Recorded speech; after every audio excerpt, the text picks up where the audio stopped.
우리 하나님 말씀 구약 성경 요엘서에 있는 말씀을 보겠습니다.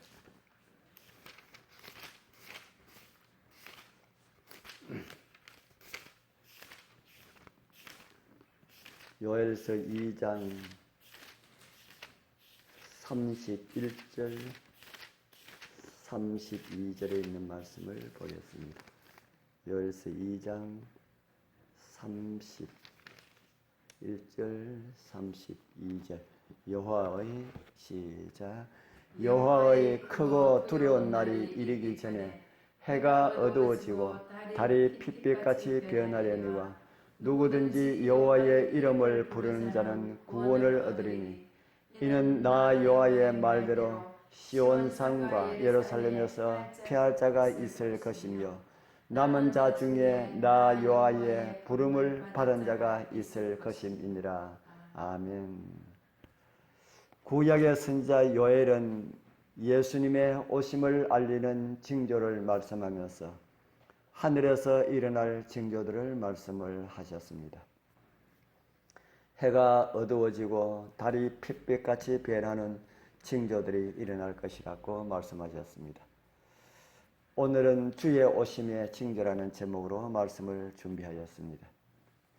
하루는 감람산 위에서 주의 오심과 세상 끝에는 어떤 징조가 있을 것인가요? 라는 제자들의 질문에 예수님께서는 많은 징조들을 열거하셨습니다. 그 중에 교회가 오랜 시련의 시기를 거칠 것이라는 말씀을 주셨습니다. 1260년 동안 교황권에 의하여서 박해가 자행되고 그와 관련하여서는 환란의 시기가 단축될 것이라는 말씀을 그분은 약속을 하셨습니다. 재림 전에 있을 몇 가지 사건을 그렇게 말씀하시면서 그 중에 첫째 사건을 언제 목격할 수 있는지를 확정적으로 알려주셨습니다. 바로 요엘을 통하여 주셨던 말씀을 예수님께서 감람산 위에서 다시 말씀하셨습니다. 마가복음 13장 24절입니다.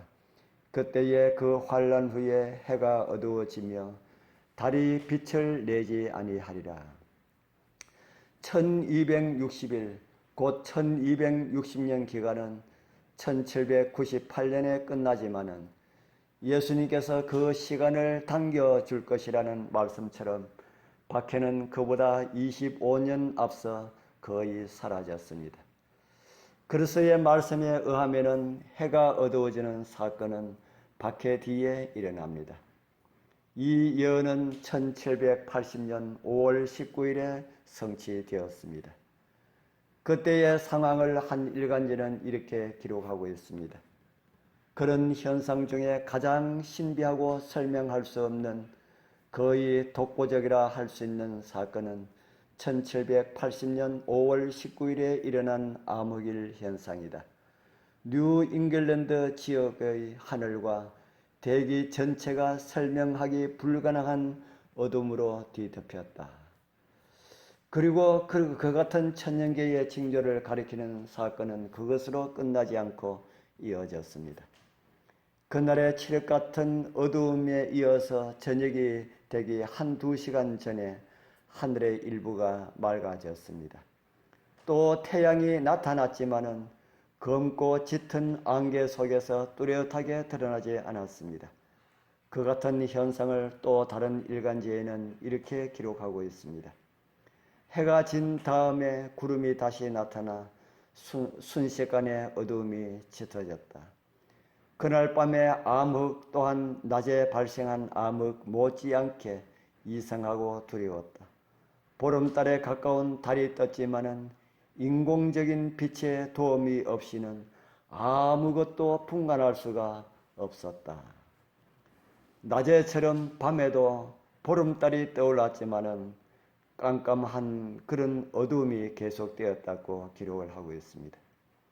사실 암흑일의 경험을 한 목격자들의 증언은 그보다 2500년에 앞서 선지자 요엘이 기록한 주님의 말씀을 되풀이한 것에 불과합니다.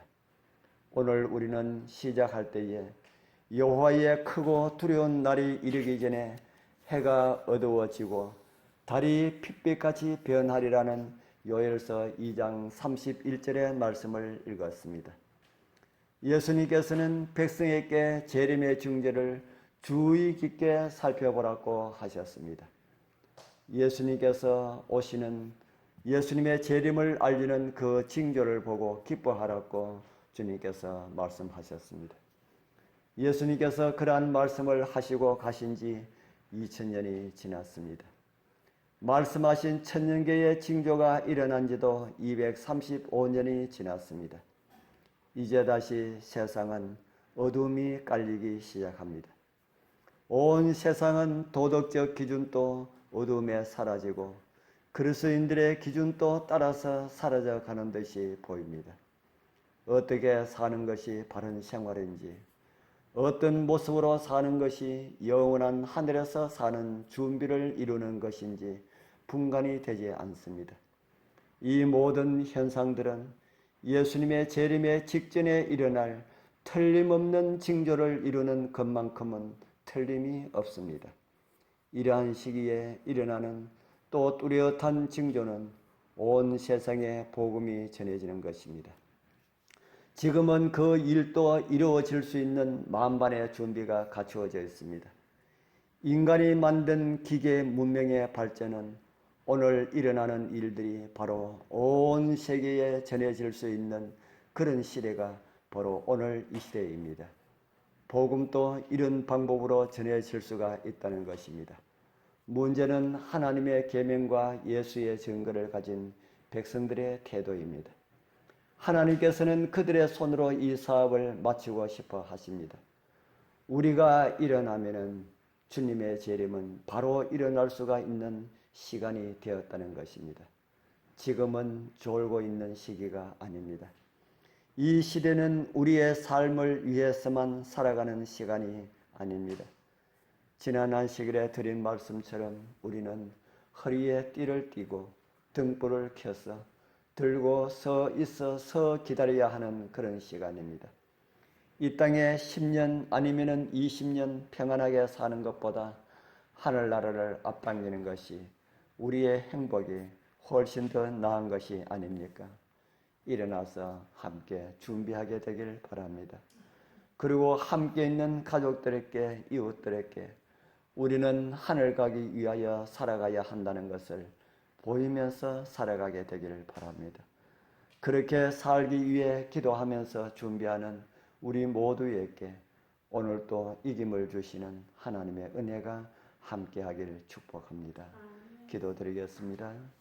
하늘에 계시는 거룩하신 우리 아버지 하나님, 이 아침에도 주님 앞에 이르게 하시고 주님의 오심과 관련된 징조들이 이루어진 내용을 살펴볼 수 있는 은혜를 주셔서 감사합니다. 지금 우리가 기다리는 징조는 성도들이 한 마음으로 주님의 오심을 준비하는 것입니다. 이것도 우리의 힘으로 불가능하게 보입니다. 우리는 그 일도 할 수가 없는 연약한 존재들입니다. 주님께서 우리를 도와주시어서 주님께서 하시고자 하시는 그 일들을 감당할 수 있는 능력을 주시옵소서. 그리고 이기게 하여 주시옵소서. 오늘 또 우리를 통하여서 이기게 하시는 예수님의 이름으로 간절히 기도드리옵나이다. 아멘.